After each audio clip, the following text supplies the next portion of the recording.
Fadatu wa rabbun ghafur fa'aradu fa'arsalna alaihim sailal arim wa badalnahum bi jannataini Assalamualaikum warahmatullahi wabarakatuh. Hamidan wa musallian alhamdulillahi rabbil alamin. Bismillah, alhamdulillah, wassalatu wassalamu ala rasulillah. Rabbi srahli sadri wa yassirli amri wahlul 'uqdatam min lisani yafqahu qawli. Assalamualaikum warahmatullahi wabarakatuh. Pemirsa YouTube yang dimuliakan oleh Allah Subhanahu wa taala, kita lanjutkan kaji kita, belajar kita. Hari ini kita sudah sampai pembahasan tentang Quran surat Al-Fatihah di ayat 4 sampai 5. Kemudian kita akan belajar tata bahasanya tentang hu, hum, ka, kum, na. Dan pada pelajaran ini nanti kita akan belajar 7 kosakata baru. Yang mana ini disebut di dalam Al-Quran hampir 3.650 kali. Dan alhamdulillah di akhir pelajaran yang ketiga nanti kita akan belajar 33 kosakata yang terdapat di Al-Quran itu diulang sampai 12.089 kali. Jadi nanti kita akan ada sekitar 4.500 kosakata yang terdapat di dalam Al-Quran yang hampir sebanyak 78.000 kali. Kalau kita nanti tuntaskan tentang bagaimana kemudian kita belajar bahasa Arab melalui ayat-ayat pendek, kemudian bacaan-bacaan di dalam doa, ketika kita sholat, maka kita akan belajar hampir 233 kata. Dan itu terulang 41.000 ya, sekitar 41.000 kata di dalam Al-Quran. Maka kalau dengan demikian, kalau kemudian kita bisa menghafal dan memahaminya, maka ada 50% kosakata di dalam Al-Quran yang mampu kita kuasai.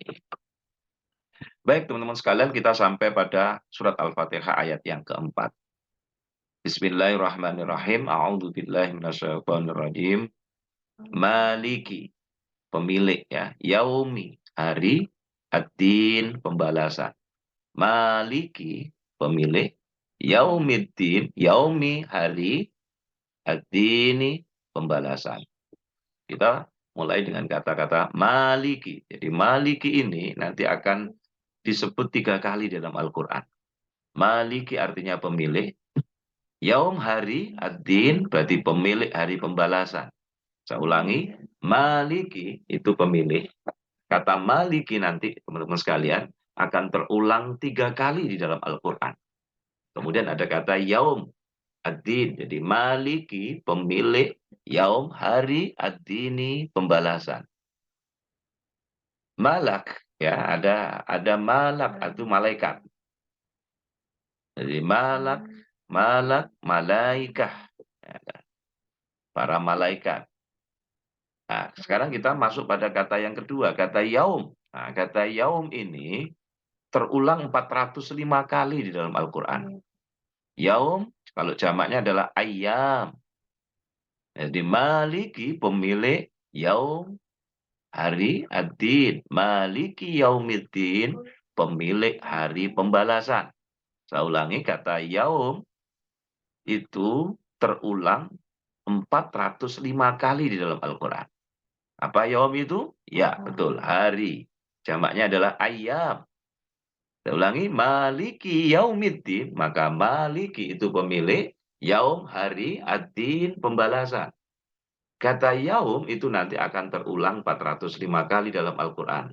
Nah, sekarang kita sudah menambah kosakata baru kita. Yang pertama adalah malik, pemilik, itu akan terulang 3 kosakata dalam Al-Quran. Kemudian yaum, hari, itu akan terulang 405 kata di dalam Al-Quran. Maliki, pemilik, yaumi.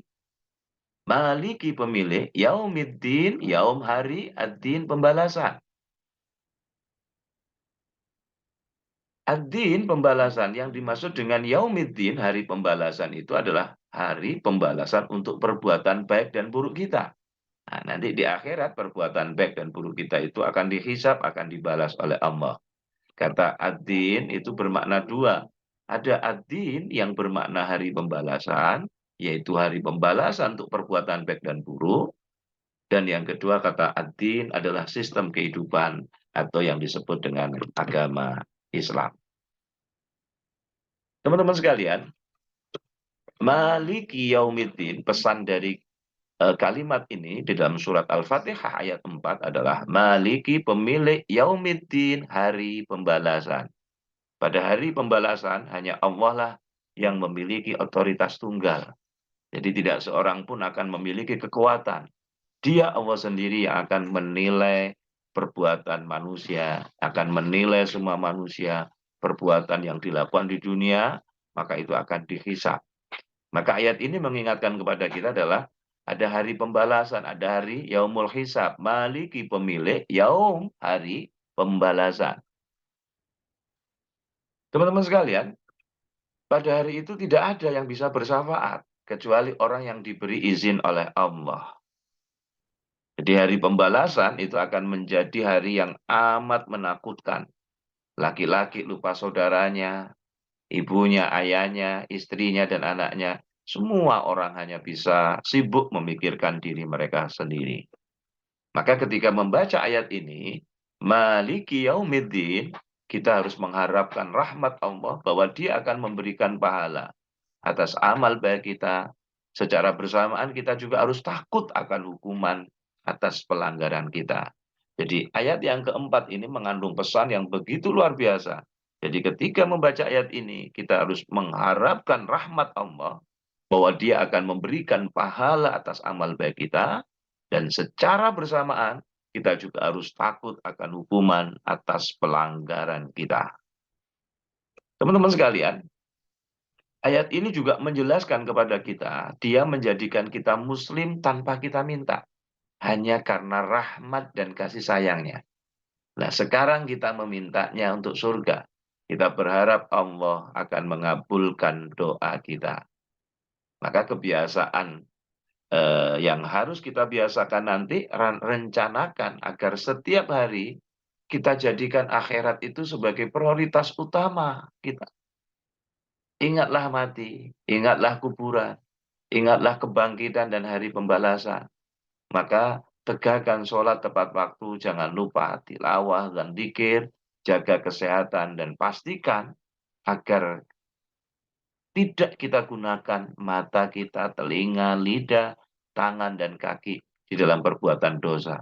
Maka gunakan hidup Anda, masa muda Anda, harta Anda, dan pengetahuan di jalan yang benar. Saya ulangi, Maliki Yaumiddin, Maliki pemilik Yaumiddin, hari pembalasan.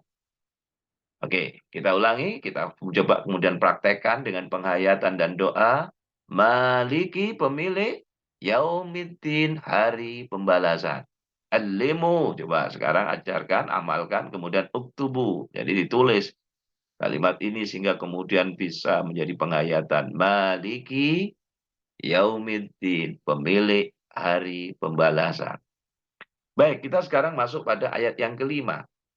Iyaka, hanya kepadamu, na'budu, kami menyembah. Wa iyaka, dan hanya kepadamu, nasta'in, kami meminta pertolongan. Iya hanya, ka engkau. Ini kembali kepada siapa? Allah. Ya, na'budu, kami menyembah.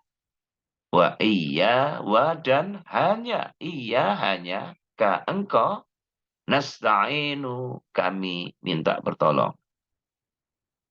Teman-teman sekalian, kita sekarang mengenal lagi kata tambahan kosakata adalah iyyaka, hanya kepadamu. Ya, ka, terjemahan di sini berdasarkan konteks karena ada sebelum kata kerja. Jadi iyyaka, hanya kepadamu. Dan ini terulang di dalam Al-Quran, kalimat iyyaka, hanya kepadamu, itu terulang sampai 24 kali. Nah, kita nambah kosakata baru, iyyaka. Na'budu iyyaka, hanya kepadamu. Na'budu, kami menyembah. Wa iyyaka, dan hanya kepadamu. Nasta'inu, kami minta pertolongan. Na'budu, kita sampai pada kosakata yang kedua. Iyyaka, hanya kepadamu. Na'budu, kami menyembah. Ada huruf ain ba'dal. Ya, na'budu berasal dari kata ibadah, penyembahan. Na'budu, kami menyembah. Wa iyyaka, dan hanya kepadamu. Mau kembali pada siapa? Allah tadi. Nasta'inu, kami meminta pertolongan. Jadi kata ibadah itu penyembahan. Abid itu penyembah. Ma'bud yang disembah. Wa iyyaka, wa, dan iyyaka, dan hanya kepadamu. Nasta'inu, kami minta pertolongan. Nah, ini ada kata-kata wa iyyaka, wa, dan iyyaka, hanya kepadamu. Kata na'budu, nasta'in, kami menyembah, kami minta pertolongan. Itu disebut di dalam Al-Quran satu kali. Teman-teman sekalian, apa pesan yang kita bisa ambil dari ayat yang kelima dari Al-Fatihah? Iyyaka, hanya kepadamu, na'budu, kami menyembah, wa iyyaka, dan hanya kepadamu, nasta'inu, kami minta pertolongan. Allah telah menciptakan kita, maka sepatutnya kita menyembahnya. Ya, Allah berfirman di dalam Al-Quran, wa ma khalaqtul jinna wal insa illa liya'budun. Tidak aku ciptakan jin dan manusia, melainkan untuk menyembahku. Quran Al-Dhariyat 56. Jadi di dalam ayat ini, Allah menegaskan, kita diajarkan sebuah kalimat yang harus kita perhatikan dan tidak boleh kita lupakan. Iyyaka, hanya kepadamu. Na'budu, kami menyembah. Wa iyyaka, dan hanya kepadamu. Mu di sini adalah Allah. Nasta'inu, kami minta pertolongan. Ibadah pada hakikatnya tidak hanya menyembah semata, tetapi juga melaksanakan perintahnya dan meninggalkan larangannya. Mendirikan sholat, berpuasa, membayar zakat, mengajak orang kepada Islam, berdakwah amar ma'ruf nahi mungkar, menuntut ilmu dan mencari rezeki yang halal, membantu sesama dan sebagainya. Semuanya itu adalah juga bagian dari ibadah. Iyyaka na'budu, hanya kepadamu na'budu, kami menyembah, wa iyyaka, dan hanya kepadamu nasta'inu, kami meminta pertolongan. Teman-teman sekalian, di antara semua ibadah, sholat adalah ibadah yang paling utama. Maka barang siapa yang meninggalkan sholat dengan sengaja, maka dia telah berbuat kekufuran dan dia menghancurkan pilar utama dari Islam. Maka pesan dari iyyaka na'budu, hanya kepadamu na'budu, kami menyembah.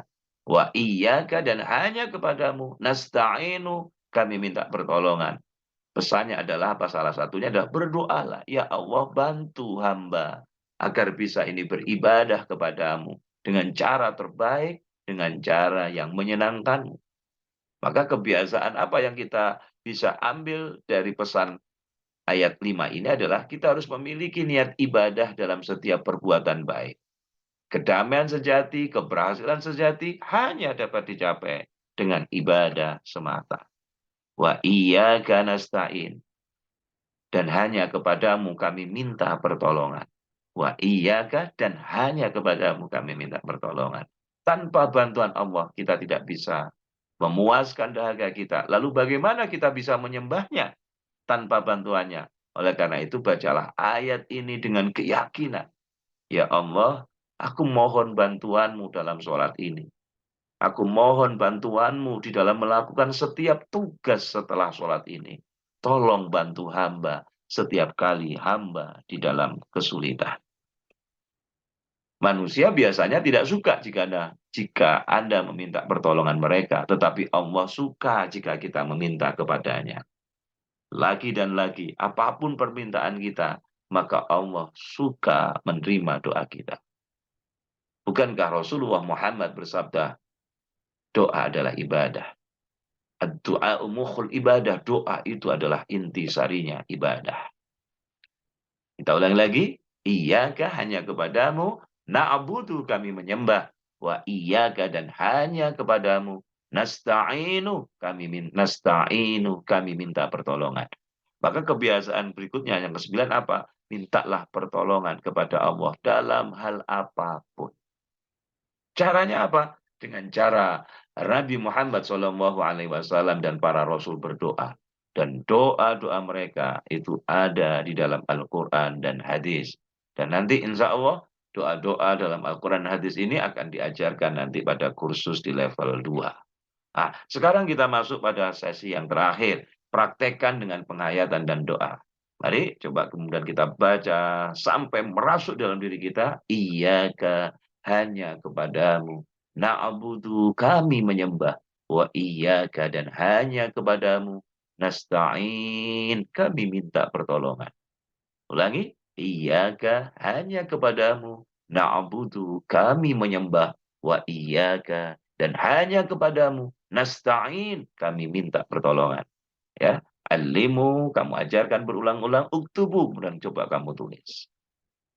Teman-teman sekalian, pemirsa channel YouTube yang dimuliakan oleh Allah, cobalah mengingat hadis qudsi ini setiap kali Anda membaca surat Al-Fatihah.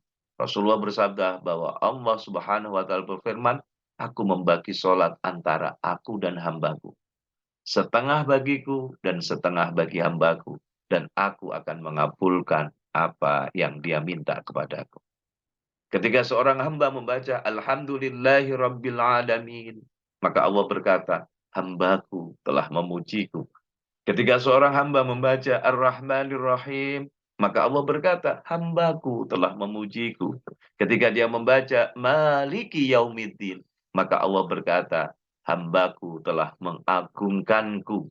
Ketika dia membaca Iyyaka na'budu wa iyyaka nasta'in, maka Allah berkata, ini adalah antara aku dan hambaku. Dan apapun yang dia minta, aku akan mengabulkannya.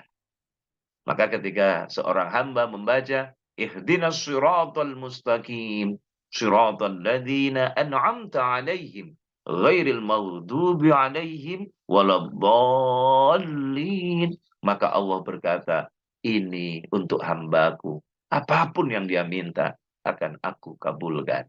Hadis riwayat Muslim dari Abu Hurairah radhiyallahu anhu. Demikian untuk pertemuan kaji kita pelajaran yang ketiga A. Mudah-mudahan kita semua mendapatkan berkah dari Allah Subhanahu wa taala dan berkah mempelajari Al-Qur'an, mendapatkan ilmu yang bermanfaat dan hidup kita semakin bahagia, berkah dan mulia. Demikian, wassalamualaikum warahmatullahi wabarakatuh.